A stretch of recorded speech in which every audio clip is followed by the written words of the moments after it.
Assalamualaikum warahmatullahi wabarakatuh. Selamat malam semua rekan-rekan atau sahabat Kang Jeffman dimanapun Anda berada. Semoga kita selalu dalam keadaan sehat walafiat, selalu diberikan perlindungan dari Allah Subhanahu Wa Taala, kelancaran dari segala hal. Senang sekali saya bisa upload kembali karena ada beberapa waktu ini saya sibuk dengan terapi dan pelatihan. Nah, kita akan masuk ke part selanjutnya. Di sini adalah part 10 untuk pengijazan keilmuan.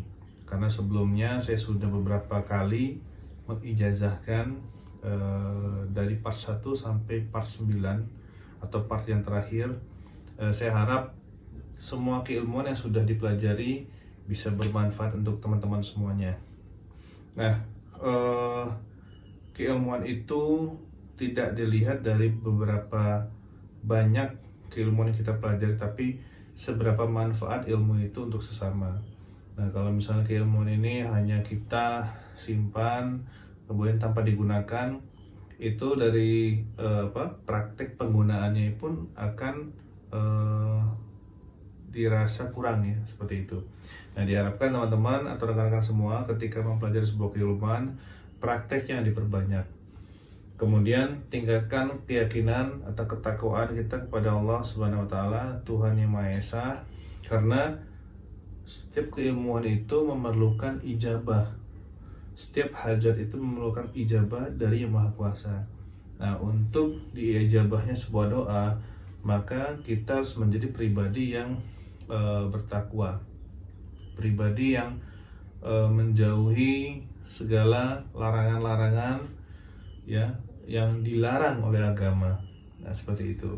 Perbaiki itu dulu. Nah, insya Allah jika itu kita perbaiki, niat karena Allah, niat karena Tuhan Yang Maha Esa, ketika kita memohon atas kesembuhan, memohon atas hajat, sebuah hajat, insya Allah akan dipermudah dengan jalan yang sudah ditentukan, seperti itu. Nah, di part yang ini, sekarang ini, saya akan ijazahkan satu keilmuan. Ini bisa dibilang sebagai doa pembuka juga. Sebelum rekan-rekan membaca la tudrikul absaru wa huwa yudrikul absar wa huwa latiful khabir, baca doa ini. Bismillahi samiul alim minasyaitonir rajim. Nah, seperti itu ya. Itu bisa dibaca sambil tahan napas 3 kali.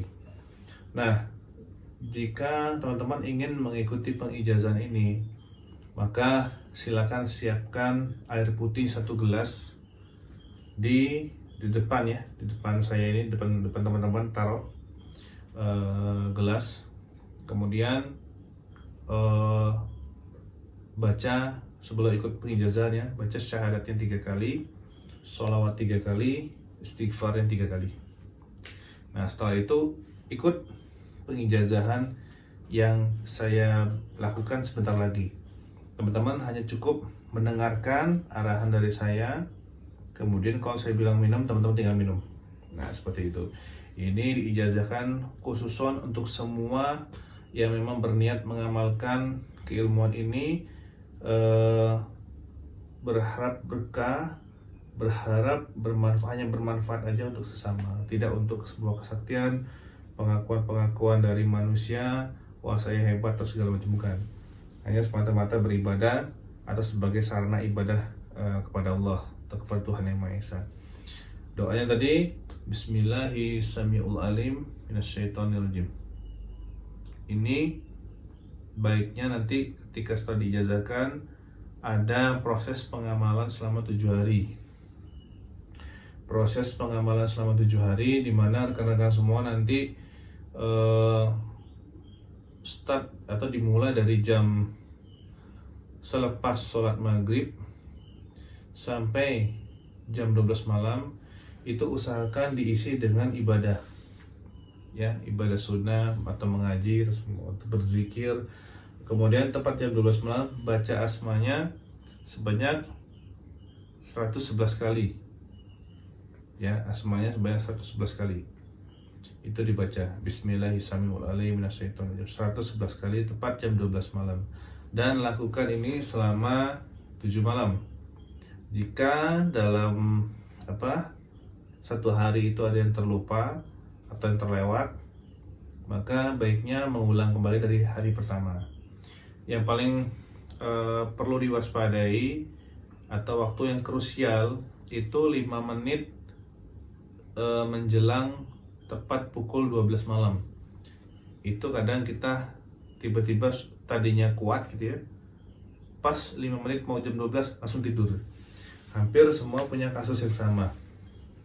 Nah, nanti setelah 7 hari mengamalkan, cara menggunakan keilmuan ini sangat ibaratnya cukup dengan dibaca ketika ingin memulai sesuatu, ya, mau spiritual, mau non spiritual, mau berangkat kerja, Bismillahirrahmanirrahim, terus mohon kepada Allah, ya, atau auzubillahiminasyaitonirrajim, Bismillahirrahmanirrahim, bisa juga seperti itu. Kemudian memohon kepada Allah, lalu mau dibaca la tudrikhul, itu boleh seperti itu.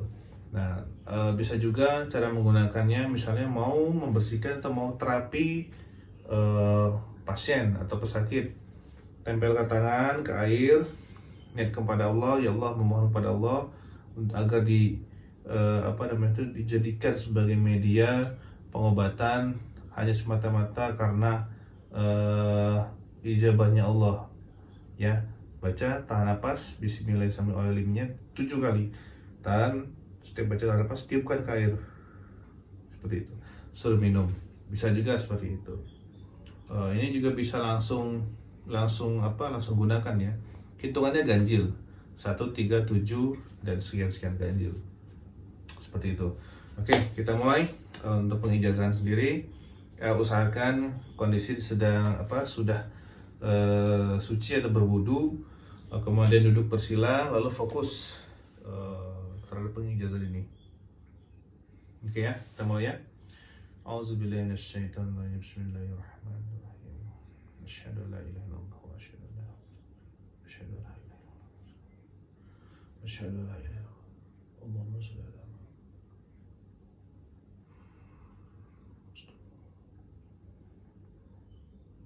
Muhammad. Mulia betul sempurna. Asyhadu an la ilaha illallah.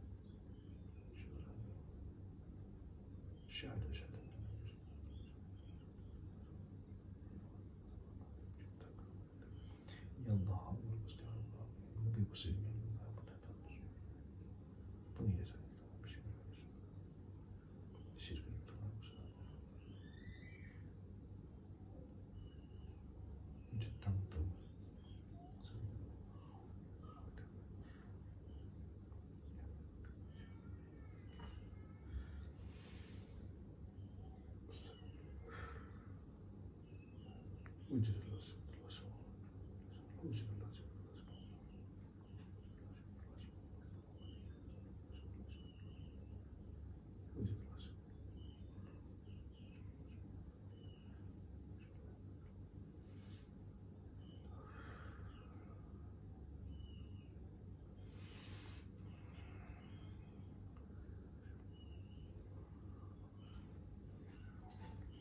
silakan diminum airnya, boleh diminum setengah lagi dipakai mandi boleh, atau diminum setengah diusapkan ke wajah, atau diminum semuanya boleh. Tapi lebih baik, ya, akan terasa energinya jika disimpan setengah kemudian dipakai mandi, itu akan lebih baik. Mandinya saat rekan-rekan ikut pengijazahan, nah seperti itu, ya. Silakan yang mau diminum airnya. Nah, kemudian teman-teman, ada satu tips lagi penggunaan keilmuan ini yang biasa sering saya gunakan kalau saya terapi pesakit atau pasien. Jadi ketika ada gangguan secara non medis di dalam tubuh pasien, sebagai contoh, sudah dicek kemana-mana ke dokter, ya, khususnya medis, itu tidak ada penyakitnya, baik cek dalam cek luar tidak ada masalah, tapi badan ini terasa sakit, kemudian ada hal-hal ganjil yang dialami, mimpi buruk, dikejar-kejar sesuatu kah atau apa, kemudian ada bagian tubuh yang sakitnya berpindah-pindah. Nah, seperti itu. Nah, jika teman-teman mendapati keluarga atau kerabat atau pasien yang seperti ini, maka bikin air dulu, air doa yang tadi pakai Bismillahirrahmanirrahim, kemudian tembak dengan latrikul, jumlahnya bebas, yang penting ganjil. Itu suruh minum. Kemudian ambil pelepah pisang yang batang itu ya, kasih daun sedikit di ujungnya, jadi dibikin kayak sapu gitu. Suruh pegang keluarganya 2 tangan ya, kiri dan kanan, suruh ngebalik ya, jadi punggungnya kita menghadap punggungnya. Pukulkan pelan-pelan aja sambil baca, tiupkan dulu, baca Bismillahirrahmanirrahim dengan niat untuk menghancurkan atau mengusir bangsa jin atau jenis apapun yang ada dalam tubuh itu. Kemudian baca Bismillahirrahmanirrahim itu 11 kali, tiup sekali, baca tiup, lalu pukulkan pelan-pelan aja, pelan-pelan aja. Nah, kalau si pasien teriak-teriak kesakitan, kita jangan sampai jatuh mentalnya, tetap kuasai mental, itu nomor 1 ya. Ketika kita mencoba membantu orang lain, kuasai mental kita dulu, pelan-pelan aja, pukul seperti itu. Dia sakit, biarin aja. Nah, sampai akhirnya dia lelah, dia pingsan atau dia tidur. Itu si makhluk itu akan keluar lewat bagian-bagian tubuh yang memang salah satu cara yang tepat dia keluar, tepat dia masuk. Nah, seperti itu. Nah, setelah beres itu langsung lakukan tata cara mandi pembersihan yang pernah saya sharing ya, cara mandi pembersihan itu. Nah, teman-teman gunakan itu, suruh dia mandi pembersihan. Nah, seperti itu. Nah, ketika kondisinya sudah stabil, sudah oke, bangun, diajak bicara udah bisa. Nanti ketika dia tidur, maka di bawah spraynya itu kasih daun pisang, daunnya aja, suruh tidur. Ada di atas spray, di dalam spray itu ya ada daun pisangnya. Nah, itu buat terapi gangguan-gangguan sihir dalam tubuh. Semuanya sama, mau yang di kepala, di kaki, semuanya sama, insya Allah sama. Nah, ini teman-teman bisa praktekkan setelah memaharkan selama 7 hari ini. Harapan saya keilmuan ini bisa bermanfaat ya untuk sesama. Cukup ketik Kopil itu aja agar saya tahu bahwa rekan-rekan ingin mempelajari keilmuan ini.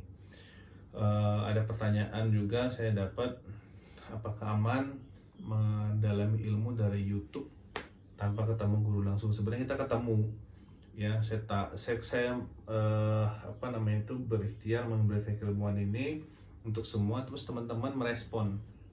Di sini ada komunikasi 2 arah sebenarnya, walaupun waktu, jarak itu berbeda, tapi di spiritual itu tidak akan berpengaruh apapun. Jarak, waktu, dimensi tidak akan berpengaruh. Jadi mau ikut pengijazahan tahun depan, asal kita terkoneksi ya, rekan-rekan ikutin arahan saya ketika pengijazahan, insya Allah. Karena apa? Spiritual itu di luar akal kita tidak bisa mengukur dengan akal manusia ya, karena sudah ada suratannya, sudah ada jalurnya. Yang maha goib itu membuat alam, dunia jin dan segala macam itu kita tidak bisa mengukur dengan ilmu pengetahuan kita ya, seperti itu.